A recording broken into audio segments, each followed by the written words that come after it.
Welcome to New Perfect Study Center. Today's news update. Master of लेबरची प्रवेश प्रक्रिया सुरू.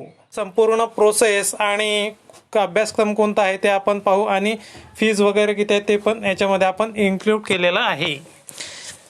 मुंबई 2022-23 या शैक्षणिक वर्षासाठी master of labour studies MLS या अभ्यासक्रमाच्या प्रवेशाची प्रक्रिया सुरू झाली आहे. हा 2 वर्षे कालावधीचा व्यावसायिक पदव्युत्तर अभ्यासक्रम आहे. मुंबई विद्यापीठ, राष्ट्रसंत तुकडोजी महाराज विद्यापीठ, नागपूर येथे राबविण्यात येतो. औद्योगिक संबंध, मानव संसाधन विकास, HRD, HRM, कामगार व्यवस्थापन, लेबर मॅनेजमेंट या क्षेत्रामध्ये 100% नोकरी मिळवून देणारा हा अभ्यासक्रम आहे. या संस्थेतून आतापर्यंत हजारो विद्यार्थ्यांनी MLS अभ्यासक्रम पूर्ण करून कामगार कल्याण, औद्योगिक संबंध, मानव संसाधन विकास या क्षेत्रात उच्च पदे भूषविली आहेत. यासाठी कोणत्याही विधिमान्य विद्यापीठातील कोणत्याही शाखेच्या पदवीधारकास किंवा पदवीच्या अंतिम परीक्षेला बसलेल्या उमेदवारास प्रवेश घेता येईल. पात्र उमेदवारांकडून ऑनलाईन अर्ज मागविण्यात आले आहेत, परंतु उमेदवारांची राज्यस्तरीय प्रवेशपूर्व परीक्षा घेतली जाईल, म्हणजे CET एंट्रन्स टेस्ट घेतल्या जाईल. परीक्षा ही लेखी, बहुपर्यायी व वस्तुनिष्ठ स्वरूपाची असेल. वेबसाईटला तुम्ही भेट देऊन तिथं रजिस्ट्रेशन प्रोसेस कंप्लीट करू शकता. वेबसाईट आहे www.mils.co.in. आणि याची जी काही नोटिफिकेशन आहे ते नोटिफिकेशन आपण समजून घेणार आहोत. तर नोटिफिकेशन अशा प्रकारचे: late Narayanrao Meghaji Lokhande, Maharashtra institute of labour studies, regional labour institute, Nagpur, government of Maharashtra. आता मुंबईचं संस्था आहे आणि नागपूरचे. तर जनरल इन्स्ट्रक्शन इथं आपल्याला दिलेले आहेत. त्यांनी online application are invited from the eligible candidate for admissions the masters of labour studies. ज्या व्यक्तीचं किंवा ज्या विद्यार्थ्याचं BA, BSc, BCom किंवा ग्रॅज्युएशन कंप्लीट झालेले आहेत असे विद्यार्थी या कोर्सला ॲडमिशन घेऊ शकतात. स्टार्ट डेट आपले 9 मे पासून चालू झालेले आहे आणि लास्ट डेट अप्लिकेशनचा आहे 7 जून 2022, म्हणजे 2022 पर्यंत. Eligibility for MLS admission. Master of labour करिता ॲडमिशनची प्रोसेस काय, एलिजिबिलिटी क्रायटेरिया काय आहे तो आपण पाहणार आहोत. Pass minimum 3 years durations in any bachelor degree awarded by any of the statutory university recognized by University Grants Commissions or any of the statutory body. म्हणजे जे काही संवैधानिक विद्यापीठ आहे त्या विद्यापीठातून आपण 3 वर्षाची डिग्री घ्यायला पाहिजेत. रिझर्वेशन. आता रिझर्वेशन कुठे कुठे आहे, हे जे कॉलेजेस आहेत ते जे कॉलेज आहेत, reservation admissions of students MLS course shall be as per the norms laid by the government of Maharashtra and university of Mumbai Nagpur from time to time. म्हणजे मुंबई आणि नागपूर युनिव्हर्सिटीमध्येच हा कोर्स चालवण्यात येतो आणि हा कोर्स पदव्युत्तर पदवी आहे. Fee for online application. जे काही ऑनलाईन अप्लिकेशनची फी आहे ते आपल्याला समोर दिसणार आहे आणि जे फी तुम्ही भरणार आहात ते फी नॉन रिफंडेबल असेल आणि ऑनलाईनच्या माध्यमातूनच तुम्हाला फी हे पेड करायची आहे. तुम्हाला फी कोणत्या अकाउंटवरती पेड करायचे आहे ते तुम्हाला दिलेलं आहे, ते व्यवस्थितरित्या तुम्ही पाहून घेऊ शकता.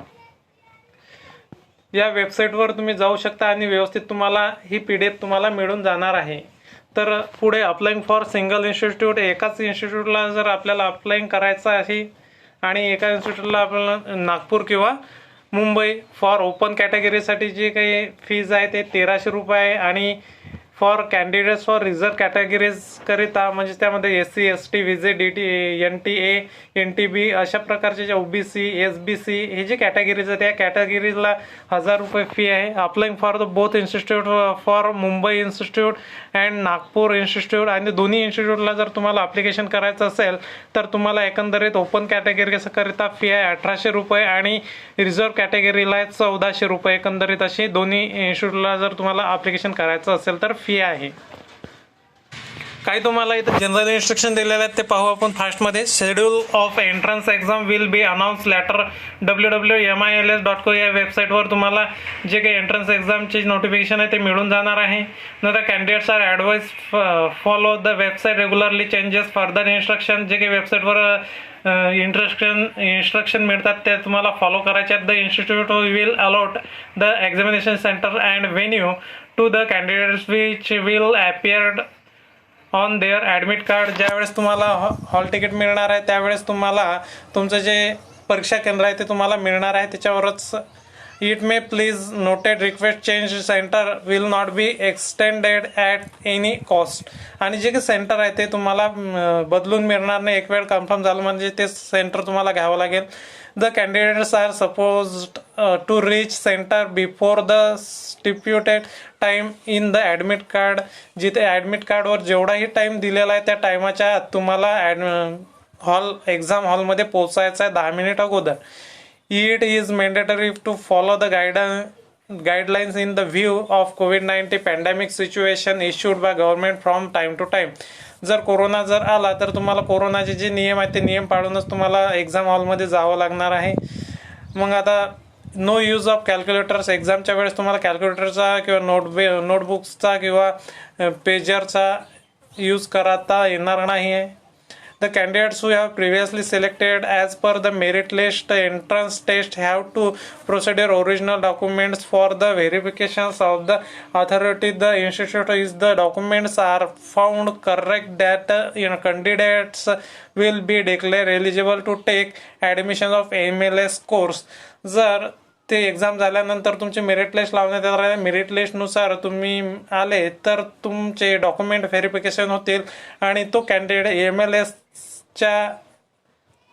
अभ्यासक्रमासाठी प्रवेश घेऊ शकतो. Admission fees for the MLS course are likely to be revised from academic year 2020-2023.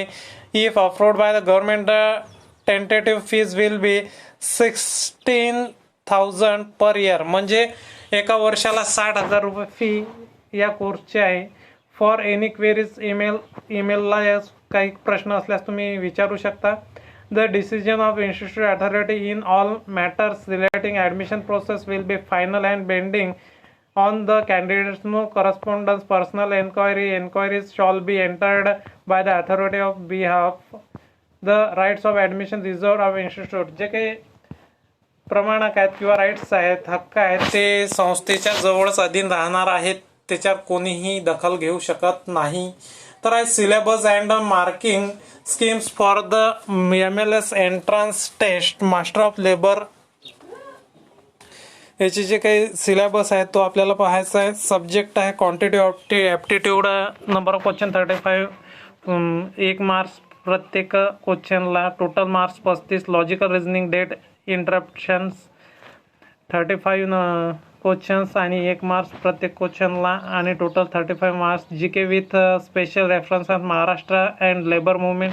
जे काही महाराष्ट्रामधले लेबर मुवमेंट आहे म्हणजे कामगार चळवळी आहेत त्याच्यावरती आणि HRM वगैरे हे तुम्ही वाचून घेऊ शकता. त्याला 40 क्वेश्चन्स आहेत. प्रत्येक क्वेश्चनला 1 मार्क्स आणि 40 marks. English language and uses. जे काही इंग्लिश लँग्वेज आहे आणि त्याचा युजेस कसा करायचा म्हणजे ग्रामरवर बेस आधारित 40 क्वेश्चन तुम्हाला विचारले जातील. 1 मार्क प्रत्येक क्वेश्चनला आणि 40 मार्क्स असे एकंदरीत 150 मार्क्सचा हा पेपर राहणार आहे. Entrance taste.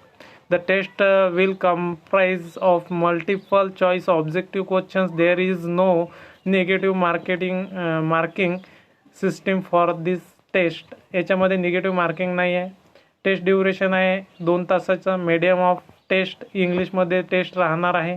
सिलेबस आहे त्यांनी इथं दिलेला. क्वांटिटिव्ह ॲप्टिट्यूड आहे. एरिया, क्षेत्रफळ, ॲव्हरेज, सरासरी, alligations and mixtures. Quantitative aptitude, area, average, alligations and mixture हे जे आहेत तुम्हाला करून घ्यायचे आहेत, वाचून घ्यायचं व्यवस्थित. नंतर आहे लॉजिकल रिझनिंग. डाटा इंटरप्रेशनमध्ये तुम्हाला दिलेला आहे कम्प्लीट द सिरीज. जे काही सिरीज असते ते कम्प्लीट करायचे. Find out odd figure. जे वेगळ्या आकृत्यात त्या ओळखायच्या. रिलेशनशिप, नातेसंबंध, पझल.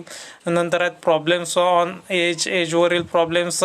डायरेक्शन्स, दिशा, statements and assumptions, time measurement, वेळेचं नियोजन, ब्लड रिलेशन्स. नंतर आहे कॅलेंडर, प्रॉब्लेम्स एक्सेट्रा तुम्ही वाचून घ्यायचं आहे. डाटा इंटरप्रेशन आहे शेवटी. नंतर आहे GK with special reference to Maharashtra and labour movement. हा तिसरा त्याच्यातला विषय आहे. हिस्ट्री, त्याचे इतिहास, इकॉनॉमी, अर्थशास्त्र, जिओग्राफी, भूगोल, लिटरेचर, तत्त्वज्ञान, लिटरेचर, बुक्स अँड ऑथर्स, आणि ज्यांनी बुक्स लिहिले आहेत त्याचे लेखक सोशल वर्कर्स ऑफ महाराष्ट्र, महाराष्ट्रातील सामाजिक कार्यकर्ते, ॲग्रिकल्चर सेक्टर, शेतीविषयक प्रश्न, इंडस्ट्री, औद्योगिक, एनर्जी ऑफ लेबर सेक्टर जे काही कामगारचं क्षेत्र आहे ते, कॉन्स्टिट्यूशन ऑफ इंडिया, भारताचे संविधान, current politicals and social event, जे काही पॉलिटिकल आहे राजकीय घडामोडी करंटच्या, लिटरेचर अँड स्पोर्ट, साहित्य आणि खेळ, अवॉर्ड, कुणाला अवॉर्ड मिळाले ते एक्सटर्नल अफेअर्स, करंट अफेअर तुम्हाला करून घ्यायचं आहे, करंट पॉलिसीज, ज्या काही पॉलिसीज आहेत त्या, धोरणे अँड स्कीम्स ऑफ गव्हर्नमेंट्स, जे काही नियोजन स्कीम्स आहेत गव्हर्नमेंटच्या, इंटरनॅशनल इन्स्टिट्यूशन, आंतरराष्ट्रीय संस्था, that's means ILO, international labour organisation, जे आंतरराष्ट्रीय कामगार संघटना, WTO, world trade organisation, WTO चे पण तुम्हाला करून घ्यायचं आहे, लेबर मुवमेंट ऑफ वर्ल्ड, जागतिक कामगार चळवळी, labour movement of India and Maharashtra, भारतातील कामगार चळवळ्या आणि महाराष्ट्रातील कामगार चळवळ्या, आणि इंग्लिश लँग्वेज अँड युजेसमध्ये तुम्हाला दिलेले use of articles, synonyms and antonyms, articles, synonyms, समानार्थी शब्द, विरुद्धार्थी शब्द, कॉम्प्लेक्ट statements, idioms and phrases, one word substitutions, prepositions, rearrangement of sentence, spelling errors, tense तुम्हाला करून घ्यायचे आहेत, ordering of the words and sentences. हा कोर्स तुम्ही केल्यानंतर तुम्हाला 100% जॉब मिळू शकतो. आणि अशाच प्रकारच्या नवनवीन अपडेट बघण्याकरता आपल्या चॅनलला लाईक, शेअर आणि सबस्क्राईब करा. धन्यवाद.